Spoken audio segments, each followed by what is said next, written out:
வாழ்ந்தான் ஆதவன் பணக்கார குடும்பத்தின் ஒரே வாரிசு. எல்லாருக்கும் அவன் ஒரு ராஜா மாதிரி. ஆனால் அவன் மனசு மட்டும் ரொம்ப தனிமை. அதே ஊரில் இருந்தாள் மீனா, சாதாரண குடும்ப பெண். சிரிப்பும் குறும்பும் நல்ல மனசும் கொண்டவள். அவள் வாழ்க்கை எளிமை, ஆனால் கனவுகள் பெரியது. அந்த ஊரின் பெரிய கோயில் திருவிழா. எங்க பார்த்தாலும் விளக்குகள், இசை, மக்கள் கூட்டம். அந்த கூட்டத்துக்குள் சாதாரண சுடிதாரில் தன் தோழிகளுடன் சிரித்துக்கொண்டே வந்தாள் மீனா. அதே நேரத்தில் கருப்பு கார் ஒன்றில் இறங்கினான் ஆதவன். வெள்ளை சட்டை, கம்பீரமான தோற்றம். ஊரிலேயே பெரிய குடும்பத்தின் வாரிசு என்பதால் எல்லாரும் மரியாதையோடு வழிவிட்டார்கள். மீனா அதை பார்த்து தன் தோழியிடம் சிரித்துக்கொண்டு, பாரு, ராஜா மாதிரி வர்றாரு என்றாள். ஆதவன் அதை கேட்டு திரும்பி பார்த்தான். அவன் முகத்தில் சின்ன கோபம். திருவிழாவில் கூட்ட நெரிசல் அதிகமாக இருந்தது. திடீரென்று ஒரு சிறிய குழந்தை கூட்டத்தில் தடுமாறி கீழே விழப்போனது. மீனா ஓடி சென்று குழந்தையை காப்பாற்றினாள். ஆனால் அதே நேரத்தில் ஆதவனும் உதவ ஓடி வந்தான். இருவரும் மோதிக்கொண்டார்கள். பார்த்து வர முடியாதா என்று ஆதவன் சற்று கோபமாக கேட்டான். மீனா உடனே, நீங்க தான் பார்த்து வரணும். எல்லாரும் உங்களுக்கு வழி விடணும்னு சட்டமா என்று பதில் சொன்னாள். சுற்றியிருந்தவர்கள் அதிர்ச்சியடைந்தார்கள். யாரும் ஆதவனிடம் இப்படி பேசியதில்லை. ஆதவன் அவளை பார்த்து, நீ யாருன்னு தெரியாம பேசுற என்றான். மீனா சிரித்துக்கொண்டு, நீங்க யாருன்னு தெரிஞ்சா பயப்படணுமா என்று சொல்லிவிட்டு அங்கிருந்து போய்விட்டாள். ஆதவன் கோபமாக இருந்தாலும் அவன் மனசில் ஏதோ புதுசா ஒரு உணர்வு. இந்த பெண் மற்றவர்களை மாதிரி இல்லை என்று நினைத்தான். அந்த இரவு மீனா வீட்டுக்கு திரும்பியபோது அவள் அம்மா முகத்தில் பதட்டம். மீனா, நாளைக்கு உனக்கு ஒரு முக்கியமான விஷயம் சொல்லணும் என்றார். அந்த இரவு மீனாவுக்கு தூக்கமே வரவில்லை. அம்மா சொன்ன நாளைக்கு ஒரு முக்கியமான விஷயம் சொல்லணும் என்ற வார்த்தை அவள் மனசில் சுற்றிக்கொண்டே இருந்தது. வீட்டின் வெளியே மழை தூறியது. ஜன்னல் வழியாக வெளியே பார்த்த மீனா திடீரென்று ஒரு கருப்பு நிழல் வீட்டின் வாசலருகே நின்றிருப்பதை பார்த்தாள். அம்மா என்று பயந்து அழைத்தாள். அவள் அம்மா வெளியே ஓடி வந்தார். ஆனால் அங்கே யாரும் இல்லை. தரையில் மட்டும் ஒரு பழைய வெள்ளி காப்பு கிடந்தது. அதை பார்த்ததும் அம்மாவின் முகம் வெளிறிப் போனது. இது இங்கே எப்படி வந்தது என்று நடுங்கினார். மீனா குழப்பமடைந்து, அம்மா, இது என்ன என்று கேட்டாள். அம்மா கண்ணீருடன், நாளைக்கு எல்லாம் சொல்வேன் என்றார்.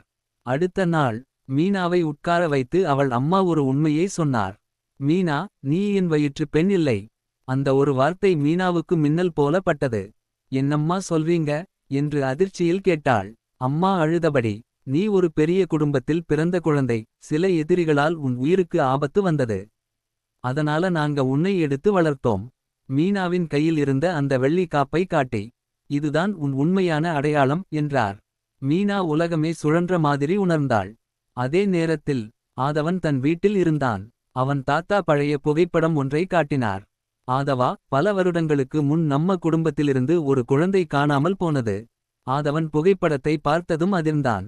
அந்த புகைப்படத்தில் இருந்த சிறுமியின் கையில் அதே வெள்ளி காப்பு. அதே நேரத்தில் மீனா வீட்டில் அழுது கொண்டிருந்தாள். நான் யார்? என் உண்மையான குடும்பம் யார் என்று அவள் கண்ணீரோடு கேட்டாள். அவள் அம்மா, நாங்க உன்னை வளர்த்தோம். ஆனா உன் உயிருக்கு இன்னும் ஆபத்து இருக்கிறது என்றார். ஆபத்து என்று மீனா அதிர்ச்சியடைந்தாள். அம்மா பேசும் முன் டம் டம் டம் வீட்டு கதவை யாரோ பலமாக தட்டினார்கள். மீனாவும் அவள் அம்மாவும் பயந்தார்கள். கதவை திறந்ததும் கருப்பு உடையில் சில ஆட்கள். அந்த பெண் எங்கே என்று அவர்கள் கேட்டார்கள். மீனா பின்னால் நின்று நடுங்கினாள். அதே நேரத்தில் ஆதவன் வேகமாக காரில் மீனா வீட்டை நோக்கி வந்தான். அவன் மனதில் ஒரு சந்தேகம். இவங்க மீனாவை தேடி போயிருந்தா அவளுக்கு ஆபத்து. மீனா வீட்டில் அந்த ஆட்கள் உள்ளே நுழைய முயன்றார்கள். மீனாவின் அம்மா தடுத்தார். ஒருவன் கோபமாக, அந்த குழந்தை உயிரோடு இருக்கக்கூடாது என்று கத்தினான். மீனா அதிர்ச்சியில் உறைந்தாள். அந்த நேரத்தில் கார் பிரேக் சத்தம். வாசல் திறந்து உள்ளே பாய்ந்தான் ஆதவன். மீனாவை யாரும் தொடக்கூடாது என்று கோபமாக கத்தினான். அங்கே நின்ற எல்லாரும் அதிர்ந்தார்கள். அந்த கருப்பு உடை மனிதன் சொன்ன வார்த்தை கேட்டு ஆதவன் கோபத்தில் அவன் சட்டையை பிடித்தான். என்ன உண்மை சொல்லு என்று கத்தினான். அவன் சிரித்துக்கொண்டே, மீனா இந்த குடும்பத்தோட மறைந்த வாரிசு மட்டும் இல்ல. அவள் உயிரோட இருந்தா உன் குடும்பத்துல பலரின் ரகசியம் வெளியில் வரும் என்றான். ஆதவன் அதிர்ந்தான். என்ன சொல்றே என்று கேட்டான். ஆனால் அந்த ஆட்கள் திடீரென்று புகை குண்டு வீசி அங்கிருந்து தப்பிச் சென்றார்கள். மீனா நடுங்கிக் கொண்டே ஆதவனை பார்த்தாள். என்ன நடக்குது? யாரு இவங்க என்று அழுதாள். ஆதவன் மெதுவாக அவள் கையை பிடித்து, நான் இருக்கேன், உனக்கு எதுவும் ஆகாது என்றான். அந்த ஒரு நிமிடம் இருவரின் கண்களும் சந்தித்தது. சண்டையாக ஆரம்பித்த உறவு மெதுவாக காதலாக மாறிக் கொண்டிருந்தது.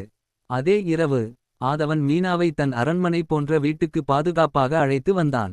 பெரிய மாளிகை, நூற்றுக்கணக்கான விளக்குகள், வேலைக்காரர்கள் எல்லாம் மீனாவுக்கு புதுசு. ஆனால் வீட்டுக்குள் வந்தவுடன் ஆதவனின் பெரியம்மா ரேவதி மீனாவை பார்த்ததும் முகம் மாறியது. அவள் கையில் இருந்த வெள்ளி காப்பை பார்த்ததும் அதிர்ச்சி. இது முடியாத விஷயம் என்று மெதுவாக சொன்னாள். மீனா கவனிக்கவில்லை. ஆனால் ரேவதியின் முகத்தில் பயம் தெரிந்தது. அந்த இரவு மீனா தங்கியிருந்த அறையில் தூங்க முடியாமல் இருந்தாள். திடீரென்று கதவு மெதுவாக திறந்தது. அவள் பயந்து திரும்பி பார்த்தாள். அது ஆதவன். பயப்படாதே, நான் ஒரு விஷயம் சொல்லணும் என்றான். மீனா அமைதியாக பார்த்தாள். ஆதவன் மெதுவாக, மீனா, நீ இந்த வீட்டோட காணாமல் போன வாரிசு இருக்கலாம். மீனா அதிர்ச்சியில் கண்ணீர் விட்டாள்.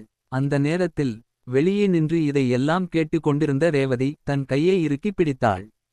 அவள் கண்களில் கோபம். ஏனெனில் பல வருடங்களுக்கு முன் அந்த குழந்தையை காணாமல் ஆக்க சொன்னதே ரேவதி தான். அந்த இரவு மாளிகையின் நீண்ட நடைபாதையில் யாரும் இல்லாத நேரம். ரேவதி தனியாக நின்று கொண்டிருந்தாள். அவள் முகத்தில் கோபமும் பயமும் கலந்திருந்தது. அந்த குழந்தை இவ்வளவு வருடம் கழிச்சு திரும்பி வரணுமா என்று பற்களை கடித்தாள். அவள் அருகில் வந்த நம்பிக்கையான வேலைக்காரனிடம் மெதுவாக சொன்னாள். நாளைக்குள் இந்த மீனா இந்த வீட்டிலிருந்து போகணும், இல்லையென்றால் உயிரோடு இருக்கக்கூடாது. அடுத்த நாள் மாளிகையில் பெரிய பூஜை. மீனாவும் அனைவரோடு இருந்தாள். ஆனால் ரேவதி மட்டும் அமைதியாக அவளை பார்த்து கொண்டிருந்தாள். அவள் ரகசியமாக பூஜைக்கான பிரசாதத்தில் விஷம் கலக்கச் சொன்னாள். இது குடிச்சா யாருக்கும் சந்தேகம் வராது என்று சிரித்தாள். பூஜை முடிந்தது. மீனாவுக்கு அந்த பானத்தை கொடுத்தார்கள். அவள் அதை குடிக்கப் போகும் நேரத்தில் திடீரென்று ஆதவன் ஓடி வந்து, மீனா, அதை குடிக்காதே என்று கத்தினான். அனைவரும் அதிர்ச்சியில் திரும்பி பார்த்தார்கள். ஆனால் மீனா ஏற்கனவே ஒரு சொட்டு குடித்துவிட்டாள். சில வினாடிகளில் அவளுக்கு தலை சுற்ற ஆரம்பித்தது. மீனா ஆதவனின் கைகளில் மயங்கி விழுந்தாள். மீனா, கண் திற என்று ஆதவன் கதறினான். மாளிகையில் இருந்தவர்கள் எல்லாரும் பதட்டமடைந்தார்கள். மருத்துவரை உடனே அழைத்தார்கள். ரேவதி மட்டும் வெளியே பார்த்து கொண்டு அமைதியாக நின்றாள். ஆனால் உள்ளுக்குள் பயம். அவள் இப்போவே இறந்துட்டா நல்லது, இல்லையென்றால் என் ரகசியம் வெளியே வரும் என்று மனதில் நினைத்தாள். மருத்துவர் வந்து மீனாவை பரிசோதித்தார். சில நிமிடங்கள் அமைதி. அந்த அமைதியே எல்லாருக்கும் பயமாக இருந்தது. பிறகு மருத்துவர் மெதுவாக சொன்னார், இது சாதாரண மயக்கம் இல்லை, யாரோ விஷம் கலந்திருக்காங்க. அந்த ஒரு வார்த்தை கேட்டு மாளிகை முழுக்க அதிர்ச்சி. ஆதவன் கோபத்தில் கத்தினான், இந்த வீட்டில யாரு இதைச் செய்தது? ரேவதி முகம் மாற்றாமல் நடித்தாள். என்ன கொடுமை இது என்று பொய்யாக அழுதாள். மீனா படுக்கையில் உயிருக்கும் மரணத்துக்கும் நடுவே போராடிக் கொண்டிருந்தாள். அவள் கண்களை மூடியபடி ஏதோ கனவு கண்டாள். ஒரு பழைய அரண்மனை, ஒரு குழந்தை அழுகை, ஒரு பெண் குரல், இந்த குழந்தையை காப்பாத்துங்க, ரேவதி அவளை கொல்லப் போறாள். மீனா திடீரென்று கண் திறந்தாள். அவள் மூச்சு வேகமாக இருந்தது. ரேவதி என்று மெதுவாக சொன்னாள். அதை கேட்ட ஆதவன் அதிர்ந்தான். மீனா, உனக்கு என்ன ஞாபகம் வந்தது என்று கேட்டான். மீனா நடுங்கும் குரலில், நான் அந்த இரவு பார்த்தேன், ஒரு பெண் என்னை தூக்கிக் கொண்டு ஓடினாள், பின்னாடி ரேவதி வந்தாங்க என்றாள். ஆதவனின் கண்கள் கோபத்தில் சிவந்தது. அதே நேரத்தில் ஆதவனின் தாத்தா ஒரு பழைய பெட்டியை திறந்தார். அதுக்குள் ஒரு DNA ரிப்போர்ட். அதை பார்த்ததும் அவர் கைகள் நடுங்கின. இது எப்படி சாத்தியம் என்று அதிர்ச்சியடைந்தார். ஏனெனில் அந்த ரிப்போர்ட்டில் ஒரு இன்னொரு உண்மை இருந்தது. தாத்தா மெதுவாக சொன்னார், மீனா நம்ம குடும்பத்தோட வாரிசு தான், ஆனால் நீ நினைச்ச மாதிரி இல்லை. அவள் உன் அப்பாவின் தொழில் நண்பரின் மகள். அந்த குடும்பம் நம்ம சொத்துகளையும் அரச மரபு ஆவணங்களையும் பாதுகாத்த குடும்பம். அவள் உயிரோடு இருந்தா இந்த மாளிகையின் உண்மையான ரகசியம் வெளியில் வரும். ஆதவன் ஒரு நிமிடம் அமைதியாக நின்றான். அவனுக்கு நிம்மதி. அவர்களின் காதலுக்கு எந்த தடையும் இல்லை. அதே நேரத்தில் மீனா மெதுவாக தன் நினைவுகளை பகிர்ந்தாள். அந்த இரவு ரேவதி என்னை கொல்ல முயற்சி செய்தாங்க, ஒரு வேலைக்கார பெண் என்னை காப்பாத்தி வெளியே கொண்டு போனாங்க. ஆதவன் கோபமாக ரேவதியை பார்த்தான். இது உண்மையா என்று கேட்டான். ரேவதி முதலில் மறுத்தாள். ஆனால் ஆதவனின் தாத்தா ஒரு பழைய வீடியோவை காட்டினார். அதில் பல வருடங்களுக்கு முன் ரேவதி பணத்திற்காக குழந்தை மீனாவை கடத்த திட்டமிட்டது பதிவு செய்யப்பட்டிருந்தது. மாளிகை முழுக்க அதிர்ச்சி. ரேவதி கண்ணீர் விட்டாள். நான் இந்த வீட்டோட சொத்து எல்லாம் என் மகனுக்கே கிடைக்கணும்னு நினைச்சேன், அதனால தான் என்று ஒத்துக்கொண்டாள். ஆதவன் கோபமாக, சொத்துக்காக ஒரு குழந்தையை கொல்ல நினைச்சீங்களா என்று கத்தினான். ரேவதி போலீசிடம் ஒப்படைக்கப்பட்டாள். சில நாட்கள் கழித்து மாளிகையில் பெரிய விழா. மீனா இப்போது தன் உண்மையான அடையாளத்தோடு நின்றாள். ஆனால் அவள் மனசு மாறவில்லை. நான் பெரிய குடும்ப வாரிசு ஆனாலும் நான் அதே மீனா தான் என்று சிரித்தாள். ஆதவன் அவளை பார்த்து சிரித்தான். அதான் நான் காதலிச்ச மீனா. அந்த இரவு மாளிகை தோட்டத்தில் நிலவொளி. ஆதவன் மெதுவாக ஒரு மோதிரத்தை எடுத்தான். மீனா முதல் நாள் சண்டையா ஆரம்பிச்சது.